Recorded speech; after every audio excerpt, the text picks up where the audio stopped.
So let me say to you again, thank you. And all the study leaders, you've been working very hard, including my right hand, Dandy. So, and thank you. Thank you. Can we give a hand to the older teachers?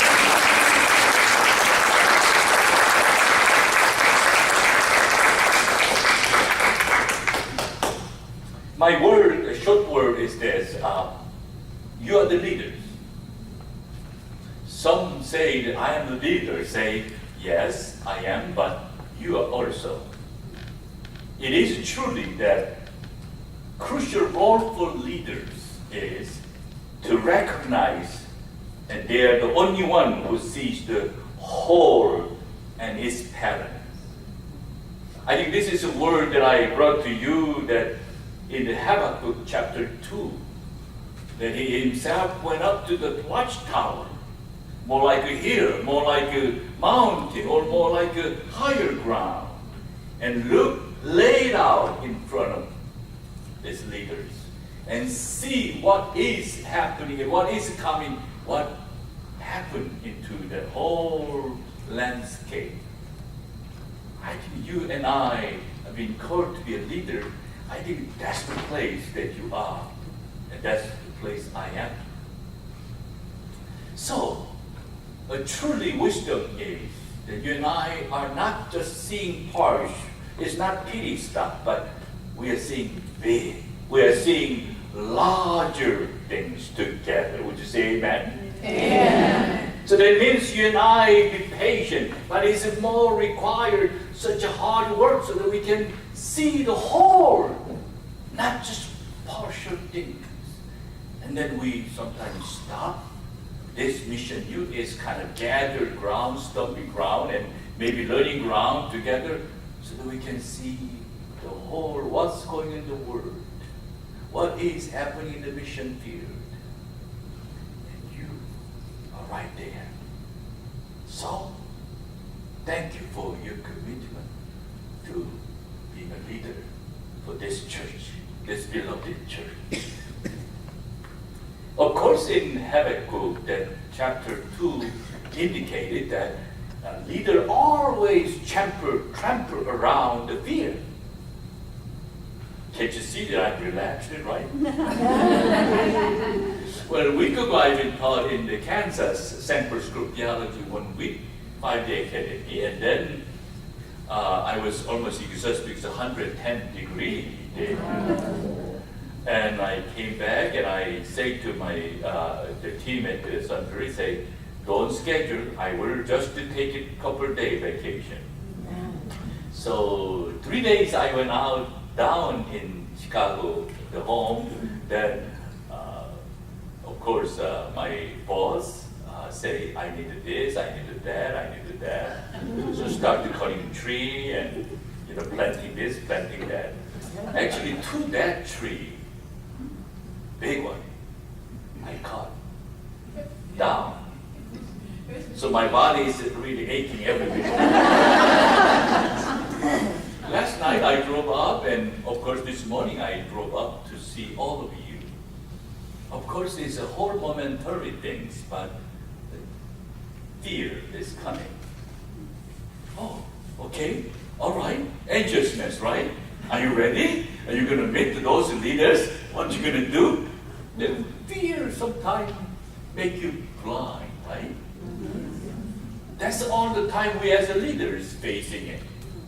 Especially today in this America, this world, how much that fearful things going around, right? Division, hate crime, and all kinds of, that word that destructive. And so many million people lost a home and they don't know where to go. In the morning, the NPR News say almost 10 people who died in the border in San Antonio, Texas, some accident, right? And they all come from Mexico. Some illegal, that way to migrate them, but unfortunately, their mission is not done, but they've been accident and that. So now family and all in back, they're trying to bring it into resolution. This is it. The world are such a trouble, such a broken place. But you and I are building the community. You and I are called to build a covenant community. Covenant community based upon the love, based community, that building upon such a dream of peace together. And you as leaders, I as a leader, we are facing fear. But I know that God awaken momentarily again and again and again, so that not the fear, but really hope in the Word, really life in the Word, really some way, such a peaceful interdependence, such a marching toward such a higher goal of kingdom of God. That's the place where you and I are operating together. So, can we say, go away the fear? So that you and I are stand up together as a leader to not be blind by fear, not driven by fear, but really covenant life together. So we can sing a song with the love and peace and all the serenity that God offers as a gift. Last word that I say, we surely need each other. I think leaders know alone you cannot do that. Even though you are in the top of the tower, watchtower, still you are among the people, right? So we need each other. Well, companies, you and I need each other, right? Yes. So I can sing. See that we are all need each other. That's a community. That's an amazing gift from God. Even though the private thing, our personal thing is important, but don't dive too much. You are in the community. I know UMW, you are superb in that way. You're the really watcher, you are the advocator, you are the shaper, you are the fighter, you are the revolutionary for the community. Would you say amen? Amen. So I will watch you and I will follow you. And I will lead with you for this church today. Even the rumors go around with all kinds of divisive things and churches in trouble, and say no.